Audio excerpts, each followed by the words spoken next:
Peace and wellness, family. We're dealing with that prostate health causes and some preventive methods. Prostate cancer is the second leading cause of death in American men.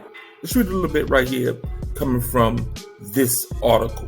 It says, little is known about the etiology of prostate cancer. It has been suggested that high intake of animal protein might increase the incidence of prostate cancer by enhancing growth hormone activity.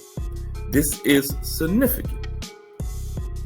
These findings are extremely significant. It shows that lifestyle matters. It shows that the intake of animal protein in our prostate does not go hand in hand. Therefore, we should engage in plant-based nutrition for a specific understanding of what I utilize, the dosage, and the frequency that I use in order to help combat and overcome my enlarged prostate. Hit me up in the email. Peace.